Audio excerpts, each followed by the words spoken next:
Hello and welcome to another Fast Talkers as we delve into some of the deeper matters that is F1 this week. And I'm joined by a wonderful panel as ever. Let me start by introducing you to our Fox Sport journalist. He's a man that's been in the paddock a fair bit. You may well recognise his face, if not his blonde, luscious locks. It is Juan Foseroli.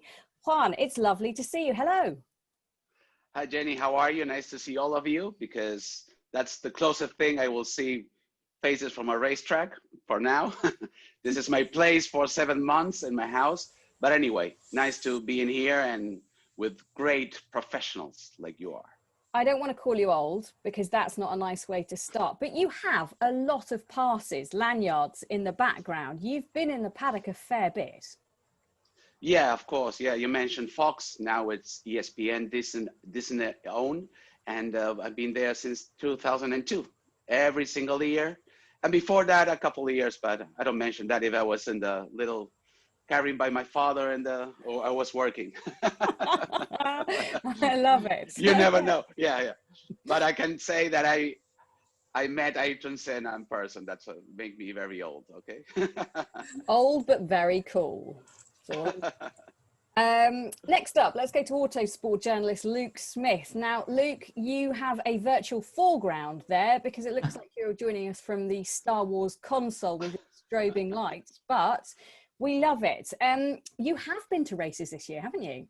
I have, yeah. I've been very, very fortunate to get some of the Grand Prix this season. I've done 5 races, the 2 Silverstones, Portimao, Imola and the Nürburgring. So it's been lovely to see some cars on track and just get a sense of what F1 is sort of in this new world, really. And it's not quite the same, unfortunately, as Juan said. Like, this is the closest, unfortunately, like we all sort of getting together, and it's a very different atmosphere this year. But it has been nice to at least get a taste of it and just see what's going on, really, as close as we can get to the paddock. But it's a very different F1 this season, unfortunately. Hopefully in the future we can get back to a bit of normality, sort of the old ways. I mean, we all enjoyed it, and it's it's a shame it's not quite like that nowadays. But there's still plenty to talk about, still lots of news doing the rounds, which is always good to get stuck into. Yeah, there certainly is. Last but not least, let me introduce you to Patricia Sanchez. She's a freelance F1 journalist based in Spain. Patricia, it is delightful to see you. How is Spain treating you at the moment? Well, it's actually my pleasure to be here with you all, and it's so nice to see your faces. Spain is lovely. As you can see, it's bright and sunny. I tried to cover it up a bit, but still it's super sunny over here. Yes, we know that the situation is not the one that we were looking for. And as we all are saying, watching the Formula One from home is not the same. And actually I miss, some of you guys. I share my time with Juan at the pen, just trying to wait for the drivers to come and talk to us. And yes, I miss your shoulder, guys. It's just like that. Yeah, it's certainly strange not being in the paddock, not being by the pen, not jostling each other for interviews. But we're going to do our best to try and bring people a little slice of the action, even if they can't be there in Turkey themselves or even at any of the races this year, because next year, everything's going back to normal. Hurrah!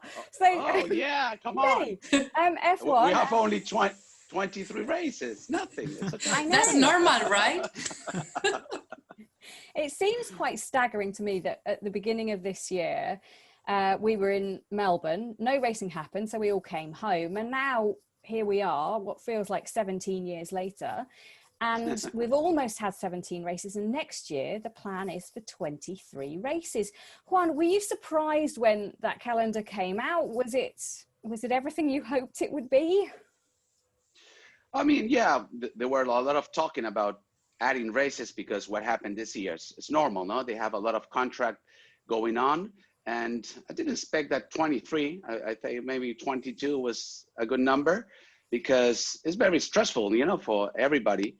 But it's 2 triple headers, no?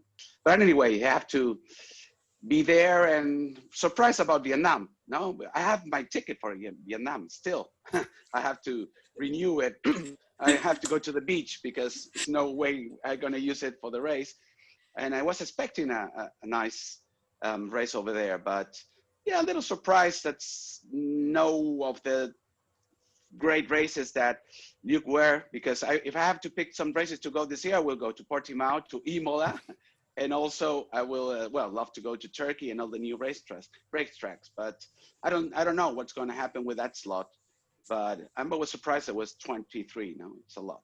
It's always been part of Liberty's plan to get towards, I think 25 is the magic number they keep talking about. But I think after everything that's happened this year, to then see 23 being out straight off the bat was a bit of a surprise to everybody.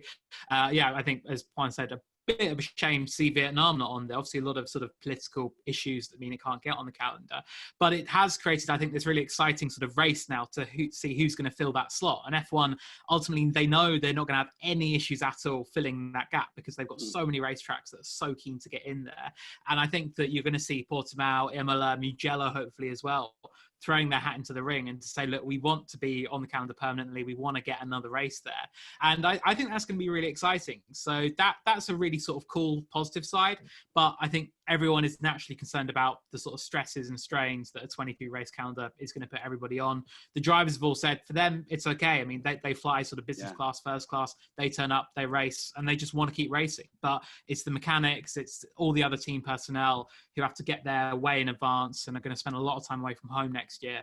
But I think it's really going to stretch people. So it's a big ask for Formula One with or without COVID. Yes, as Luke was saying, it's going to be a really big stress on everyone that is on the paddock at the moment.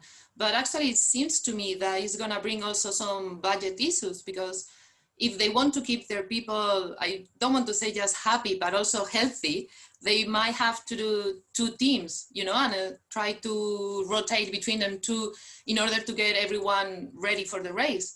So at the end of the day, it's like having, as we had before, a main team and the test team, but now they are going to be back and forward from races. So that could be an idea, but what's going to happen with the smaller teams, with those ones where the budget is already really like pretty much stressed?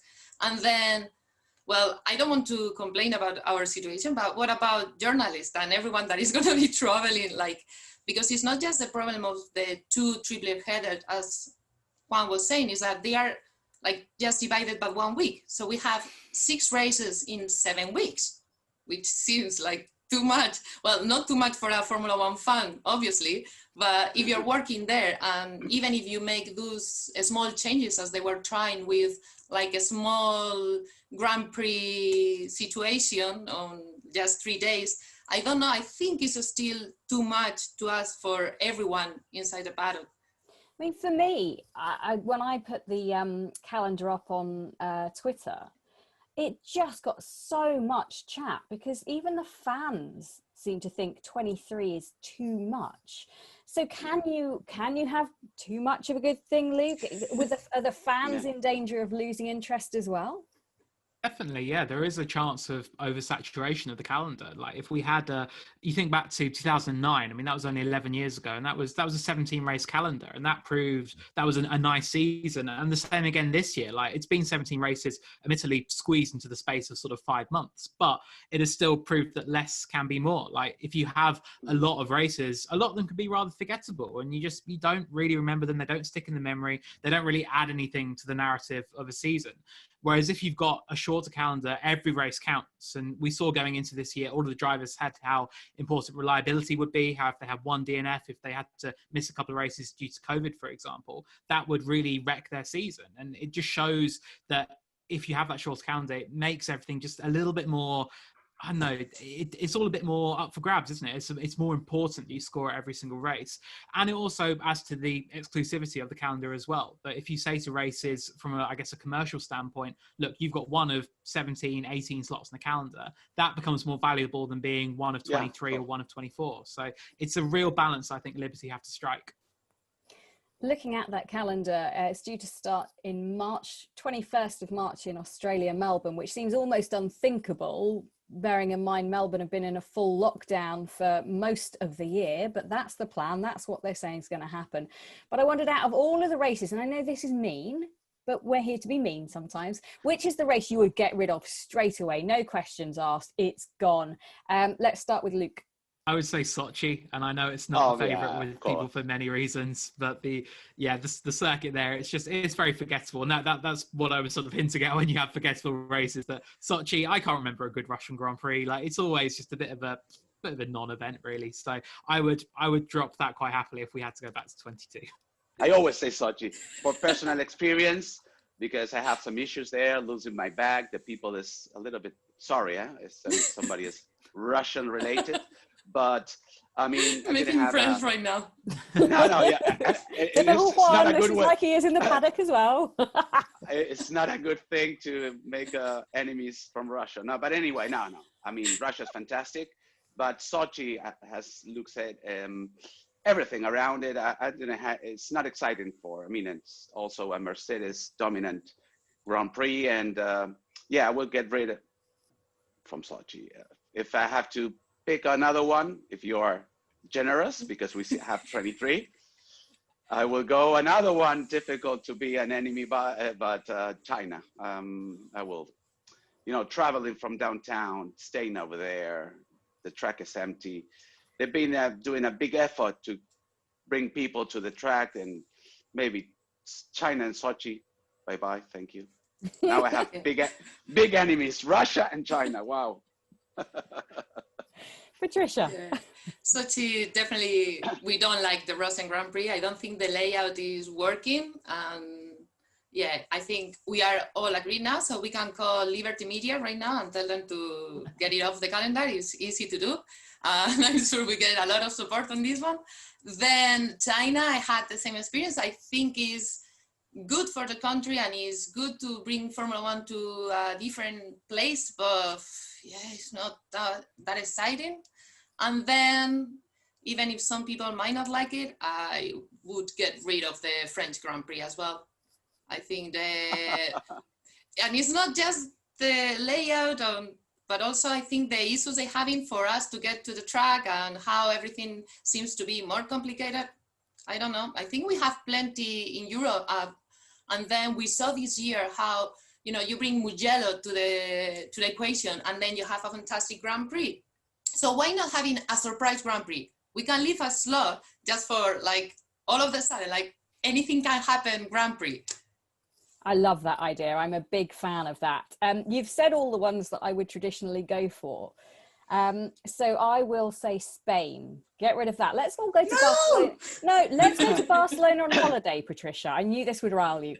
I love Barcelona, Madrid, all of those places are wonderful places, but we've all seen cars going round the track at the Circuit de Catalunya so many times. The drivers aren't inspired by it. We're not inspired by it. The fans are probably not that inspired by it. So I just think, as we've seen this year, really successful new tracks or different tracks coming into F1, save that for testing. Let them trundle around Barcelona. Again, no offense, Patricia. But for me, love the country, not a big fan of the race itself. Sorry. Yeah, and also that could leave room for, thinking long time ahead when the country starts to rise and we get in a better situation, maybe a Madrid street race. That would be lovely. Yeah, I'd sign up for that. Don't get me wrong. That could be, so if we are going to have this novelty race on the calendar, it's the 25th of April is the one where Vietnam is unfortunately gone, doesn't look like it's ever going to come back. That's a lot of money wasted once again. I just wondered, which track would you then put in? Which would be your pick? And Luke, I want to start with you because you went to Portimao and the traffic was horrific. Are you going to plump for Portimao all over again, even though it was so difficult to get to the track? I am, on the condition that they sort that out. And that's something that the moment we got stuck in this traffic jam, I said to my colleague, it's like Paul Ricard in 2018. But then it was even worse. It was genuinely terrible. And I don't know if that's because they thought, look, it's a 1 year thing. Let's not worry too much about access or anything like that. But I mean, a journey that should have taken 20 minutes took close to 3 hours. So it was really, really bad. But if they sorted all of that out, and I'm sure that if F1 did a deal with Portimao to say, look, this isn't just a one-off thing, we want you to be a real permanent part of our calendar rotation, that I'm sure they would look into that and sort it. And if they did that, I would absolutely say for Portimao, I think it would be a great track. I think it produced some really good racing. It's really exciting. It would make sense logistically as well. If you say start your European season in Europe, and then you've got 2 weeks to get across to Barcelona. It makes sense for everybody. In a season where everyone's going to spend a lot of time away from home, another European race and one where there's not too much traveling between the two, that I think would make a lot of sense as well. So yeah, Portimao would definitely be my pick, so long as they can get everything sorted and make it a really good event for the fans. So you're not then, Luke, suggesting that we all traipse out to South America, for example? Juan, it would be great to get more action in South America. Everybody will love, the people that it's my age and older will love to come back to Argentina. I know that it's impossible right now, but it's the racetrack itself, it was not the best, but I mean, all the atmosphere and the surroundings of the Grand Prix is fantastic. It's a lot of history around Formula One since Fangio times and Reutemann. But to be realistic, we don't know. We're not going to have anything back again here for the situation. But I agree with Luke about this is only one slot. It's going to be a big bid. No, a lot of, I know they already have free passes like Portimao and all this racetrack to be in Formula One calendar. But now there is only one slot, they will say, okay, bring the money and see who's going to put more fee for the Formula One. I don't know if it's fair because they save part of the championship for this year, but they give the opportunity to prove that they can arrange a race. And I would love to have that spot in Imola again. I was there last time. It's a fantastic track, a lot of history because of Senna and everything. I would love to see Imola be in that Vietnam slot. Imola is nice, and Portimao, I really like it. But I'm gonna go for something crazy. Let's say, why not bringing back some of the oldies, like, you know, lovely Korea or India? No, being serious. Oh, Now, Patricia, I can easily end the Zoom call to you. No, Korea. come on. Just wanted to make you laugh. No, I would love to see Sepang back on the calendar. I know that it won't be easy for, you know, next year, but I love the weather there. I love how it's so hot and humid that a storm can rise from nowhere and make everything so excited. I know that it's really challenging on the drivers, sort of like Singapore. So that makes the race, you know, bring some different elements. And we've seen exciting races again there. So I believe the Sepang could be good to have there. We can swap from Russia and then have the triple header there with Sepang, Japan. And I think there are rumours that Malaysia could come back for a one-year surprise gig, and I think that would be fantastic. It's a track that I think I've got so much love for, so much time for, a country that is just adorable, and it's right by the airport. Never any dramas in getting in and out, traffic and travel-wise. And talking about drivers, we shall move the conversation on because Lewis Hamilton is on the verge of history once again. He's already got the most amount of wins. Now he's looking to equal Schumacher's record of getting 7 world titles, 6 of them with Mercedes. Obviously, Mercedes have already got the Constructors' title for a 7th consecutive season. Patricia, they as a unit, Mercedes, Lewis Hamilton, are in just such strong form. It's incredible to watch. Yeah, it's amazing to be able to have this amazing team right in front of us. What they've done in Formula One is, I don't know, is mind-blowing. We know today that they started working on that Mercedes engine like long before Lewis arrived to the team. So they were working in advance, you know. So at the end of the day, yeah, we are trying to stop them. We are trying to get everyone on that level, but it's so hard. It's like trying to start, you know, a race with Usain Bolt. He is so talented. He's been training for so long that doesn't matter what you do, you're not gonna get faster than him. So in this case, I believe it's something like that. But also, we should admire what they've done. You know, how they were able to see that the hybrid era would change the situation. And I don't know if they counted on Renault being a bit, you know, safe, being the champions back then and relying on what they had. And they tried to do something different. And at the end of the day, it has paid off so well that, well, we are seeing they writing history right now. We look at the Schumacher Ferrari sort of era and that domination, and I think Mercedes and Lewis Hamilton together, I think they've just taken that to another level basically. Like, it's just been unparalleled. They've been so dominant, and it's also been across so many different sets of regulations as well, that no matter what the FIA, F1 have thrown at them with the new cars for 2017, the tweaked aero regs for 2019, anything that's come their way, they've just taken it in their stride and said, right, we're going to adjust, we're going to adapt, and we're going to get on with it and still be dominant. And they've done exactly that. And even in this, which is probably the most challenging of years, they've still managed to raise the bar again and come back from quite a difficult preseason and just be utterly dominant. And you look ahead to the regulation changes coming for 2022, and everyone's sort of thinking like, oh, it's going to be the big reset and everything's going to get a lot closer and all of that. Mercedes, they're already thinking about that. Like, they are well on top of that and ready for anything that can be thrown at them. And it is really going to take, I think, something very special to stop this sort of Hamilton-Mercedes juggernaut in its tracks, because it is just utterly dominant right now. And yeah, to both get a 7th title, Lewis looking likely to wrap it up this weekend, is just testament to the utterly brilliant machine they've got there, and just how perfectly they've operated over these sort of, 6-7 years now. It's a really incredible partnership. We cannot separate Mercedes and Lewis for all they have done together. But I have something special about Hamilton. I don't think he is recognized how he deserves, because even Max say, okay, if we put the 90% of the grid in the same car, they will win. Of course, they will win a race, maybe 2, but how they will win all the championships, how they will fight for it. He has proved that he's the best driver around now and one of the best drivers of all time. I'm not a big fan of him, but he is a great person. I have the opportunity to interview him, and he was fantastic. I mean, he was long responding. He was like very, how can I tell? You know that, Jenny. You've been interviewing him in the pen, also Patricia. And he's genuine. I think he's really genuine. The people, I don't know why, Lewis have this. Of they love him or they hate him. It's not in the middle. You know, some drivers you say, oh, Ricciardo, oh yeah, he's a nice guy. But you don't hate him or you don't love him. But you just say, okay, he's a nice. And Lewis, he's like this. Or, or love him or hate him. I think because he comes across as a very cocky person on camera.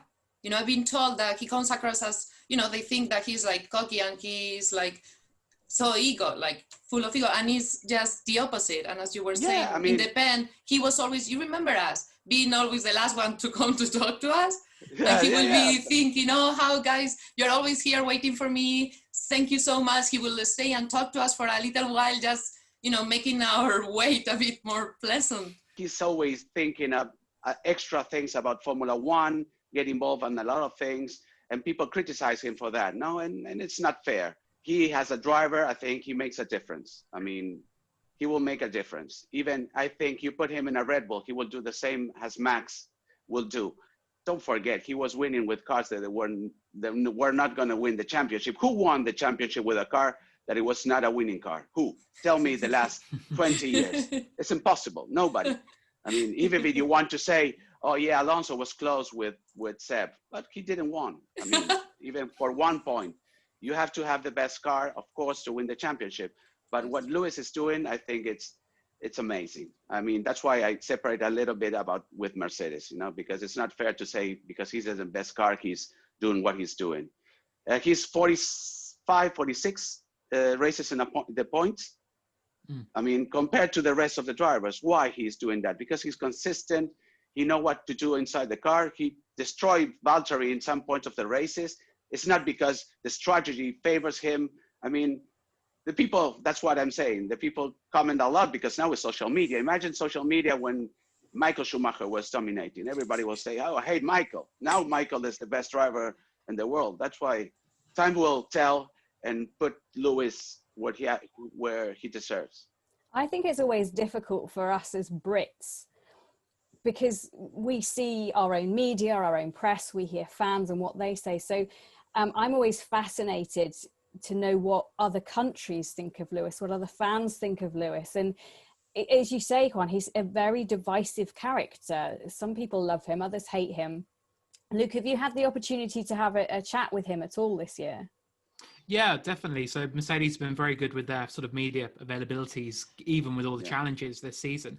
And they set up, I think it was a 20-minute slot after the race at the Nürburgring where he matched Michael Schumacher's record. And as Juan said, like he spoke so eloquently and so movingly, and he really appreciated that opportunity to talk about what he had done at the Nürburgring, matching such a significant record. And you could tell it really meant a lot to him as well. Like he had been quite sort of not dismissive, but he kept being asked like all these questions about the record in the lead up to the race. And, oh, you're going to match Schumacher soon and everything like that. And he's always like, I'm not thinking about it. I'm not thinking about it. But then the moment he finally did it, you could tell just how much it meant to him and how important it was for him to reach that landmark. And yeah, he just spoke so warmly and just very, very movingly about it all, and that's what you want from drivers. And for people who sort of like put out this, I guess, sort of playboy image, or like, oh, Lewis doesn't care because he's got his fashion or his music and everything like that, it's completely off the mark. Like he does all of that. He's got that life away from F1, but that also empowers him to be so good on track and so good at what he does. And he's very aware of everything he achieves as well. And I think sadly it won't be until he retires from F1 that, particularly in the UK, that people will go, oh yeah, he was actually pretty good. Like he was one of the greatest ever, if not the greatest ever, because right now they're not savoring it. And that is something that I think I try and say to any fans I meet, and I guess for all of us in our work, like it is saying to people that savor this moment and savor this domination we're watching and seeing one of the greatest drivers ever at their peak, because when he's gone, we're all going to miss it a lot. I think he is completely genuine. I don't think he thinks too much. He does know, he's completely aware of, what the media is and what sort of image he can bring to the table. But I believe that when he started talking, particularly after the race, on Thursday, it might be a bit different with the message he wants to send, but he's just giving you what he feels. Like, I feel that he's completely, with other drivers, you can see how when the light is on, they change completely, and even their speech, their tone. I'm not gonna put any names of any retired German driver, but if I'm talking to, if I want to say with him, as a journalist, it's really important to see what he feels, and when he's angry, he will show it. When he's upset, you will see it, and when he's happy, and when he's really, humble as it is, because he's just realizing that all his efforts are paying off.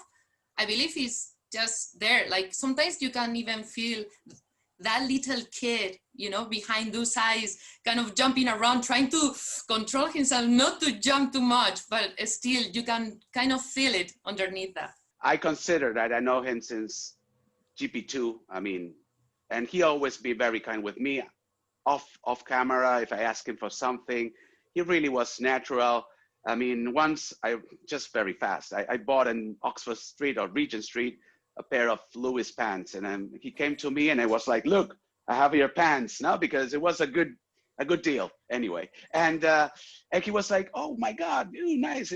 How's the fabric? I was working on it. He was not like, and he was out of the camera with no camera on, he was always kind. He matured a lot. He changed. Good driver, and you've been in the pen for so long, Jenny. If he goes wrong or he didn't know, sorry if I expressed myself not very correctly, he don't do well in the race. He comes to the paddock, it's 2 words. And Lewis had that moment also. But Sebastian, sometimes he didn't show up. A lot of driver will, I don't know, bite you, more or less. And they did anything, not even won a race. But all the time he's saying, oh, thank you to the team. Even he don't get the pole, he touched the car. I don't know if he does it because it's inside him, because he will not do it because he's all prepared to do it. Valtteri gets the pole position. He will never say to the team, thank you for the team. I don't know. He learned a lot of things when he was young, and I asked him that the last time. And he said, because they always have to be thankful for everything. They go new tires, have a cart, be thankful for sponsors. The way through the Formula One is not an easy road for him.